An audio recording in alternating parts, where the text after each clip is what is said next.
नमस्कार मित्रांनो, जॉब करणाऱ्या म्हणजे नोकरी करणाऱ्या माणसाचा हिशोब दूध व्यवसायाच्या बाबतीत कसा चालतो की शेतकऱ्यानं सहज 10 गायी जर सांभाळल्या तर तो 1 लाख ते 1.5 लाख रुपये सहज कमवू शकतो. बघा कसा त्याचा बसल्या बसल्या हिशोब चालतो की एक गाय साधारणतः 25 लिटर दूध देणार आणि 35 रुपयाचा मार्केट रेट आज जर दुधाचा पकडला तर साधारणतः 26,250 रुपयाचं दूध ती गाय देणार एका महिन्यामध्ये.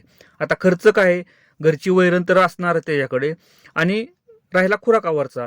जर सकाळी 2 ते 3 किलो गोळी पेंड आणि संध्याकाळी 3-4 गोळी पेंड ह्याचा जर खर्च काढला म्हणजे 30 रुपयानं भाव पकडला आपण गोळी पेंडीचा तर 7,200 रुपयाची गोळी पेंड जाईल आणि 26,250 मधनं 7,200 केलं तर 19,000 रुपये शिल्लक राहतात.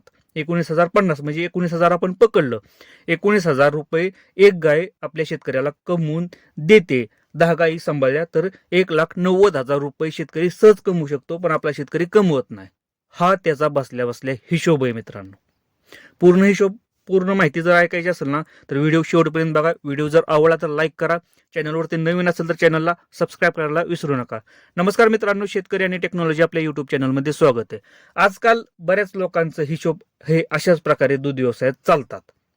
लोकांना वाटतं की 8 तास आम्ही 10 तास 12 तास आम्ही कंपनीमध्ये काम करतो, मग सकाळी आम्ही 4 तास काम केलं, संध्याकाळी 4 तास काम केलं तर महिन्याला वरचं 1,90,000 जाऊ द्या, पण आपण 1 लाख रुपये तर सहज कमवू शकतो ना 10 गायी सांभाळून, असं लोकांना वाटतं.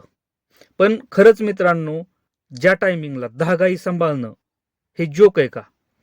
कारण 10 गायी सांभाळणं ज्या शेतकऱ्याकडे गाय आहेत ना त्या शेतकऱ्यालाच माहिती आहे की कंडिशन काय आहे ती 10 गायी सांभाळण्याच्या. बसल्या बसल्या आपल्याला सहज डोक्यामध्ये तिथं एसी मध्ये बसून सहज आपण म्हणू शकतो की 10 गायी सांभाळणं कुठं अवघड आहे, पण जो शेतकरी सांभाळतो ना त्या शेतकऱ्याला माहिती आहे.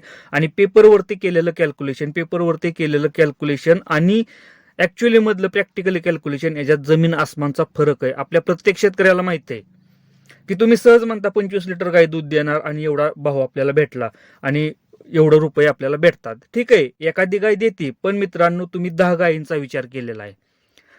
10 गायी तुम्हाला एका टायमिंगला एवढं दूध देतील, पण ज्या टायमिंगला त्या गायी दुधाला कमी येतील त्या टायमिंगला तो विचार सुद्धा गोठ्यामध्ये केला जातो. कारण 10 गायींमध्ये 4 गायी तुमच्या 25 लिटर दूध देणार नाही, त्या गायी 17-18 लिटर दूध देणार आहेत.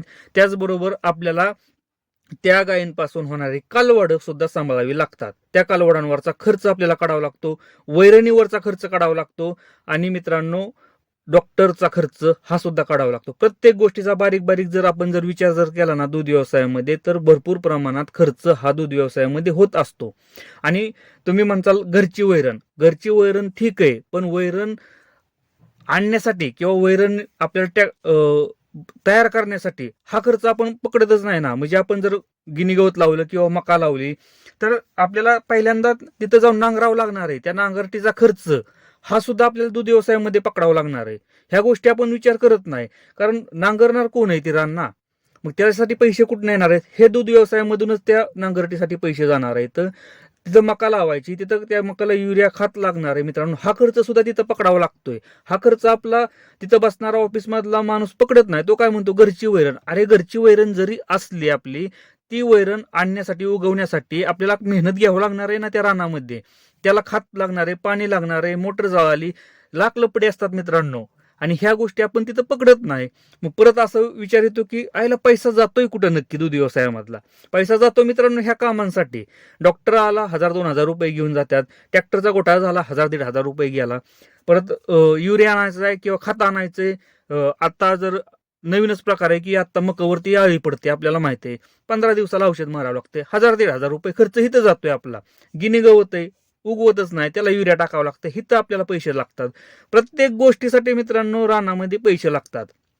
पाईपलाईन फुटली, काय झालं, मोटर जळाली, हे झालं ते झालं, ट्रॅक्टर चालत नाही, चॅपकटची मोटर जळाली, ह्या गोष्टी मित्रांनो होत राहतात दूध व्यवसायात. असं नाही की तुमच्या गोष्टी कंटिन्यू चालणार आहेत, ह्या गोष्टी होत राहतात. एखादी गाई संध्याकाळी व्यवस्थित आहे, सकाळी वैरणच खात नाही, तिला बघितलं तर कास मोठी सुजलेली आहे, दगडी झाली, मास्टायटिस. डॉक्टर आला, 2-3 हजार रुपये खर्च.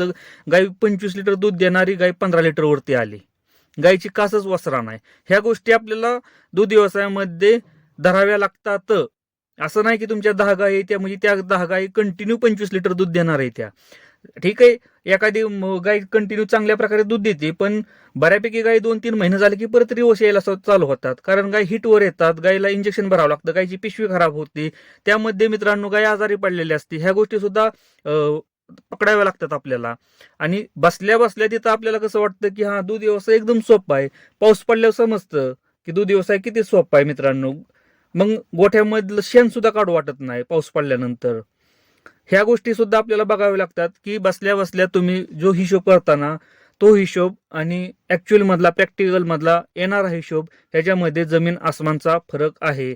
त्यामुळं मित्रांनो, दूध व्यवसायामध्ये उतरायच्या आधी थोडीशी माहिती घ्या आणि नंतरच इन्व्हेस्ट करा, कारण दिसतो तेवढा व्यवसाय हा सोपा नाही. कारण इथं गाईची जर किंमत बघितली, नॉर्मल गाई जर घ्यायची म्हणलं तर 60-70 हजार रुपये, त्यापेक्षा थोडीशी चांगली घ्यायची म्हणलं तर 80-90, 1 लाख, आणि टॉप क्वालिटीची घ्यायची म्हणलं तर तुम्हाला लाख रुपयाच्या वर 1,30,000, 1,40,000 रुपये मोजावे लागणार आहेत एका गायीसाठी. मग विचार करा, तुम्ही 10 गायी जर अशा जर आणायच्या म्हणला 25 लिटरच्या, तर किती पैसे तुम्हाला लागणार आहेत, त्यावरती किती तुम्हाला इन्व्हेस्ट करावे लागणार आहे. फक्त गायी आणून नाही, तुम्हाला मिल्किंग मशीन लागणार आहे, चॅप कटर लागणार आहे, गोटा लागणार आहे, कोबा लागणार आहे, खाली मॅट लागणार आहेत. ह्या गोष्टींचा विचार करा आणि नंतरच इन्व्हेस्ट करा. मित्रांनो, हे दिसतो तेवढा सोपा विषय नाही, कारण त्यासाठी वैरणीचं नियोजन लागतं, सगळ्या गोष्टींची मॅनेजमेंट लागते, आणि सगळ्यात पहिल्यांदा म्हणजे तुम्हाला थोडीफार तरी औषधाची माहिती लागते, तरच हा दूध व्यवसाय व्यवस्थितपणे टिकतो. नाहीतर 15 ते 20 लाख रुपये 1-2 वर्षामध्ये पाण्यात जातात. आणि तुम्ही अजून बघा, मोठमोठ्या गोट्यांवरती जाऊन काही गोटे रिकामे झालेले आहेत. आज त्या लोकांना 30-30, 40-40 लाख रुपये खर्च केलेला आहे, आणि त्यांच्यावरती आज 30-30, 40-40 लाख रुपयाचा बोजा आहे, म्हणजे कर्ज आहे मित्रांनो. का?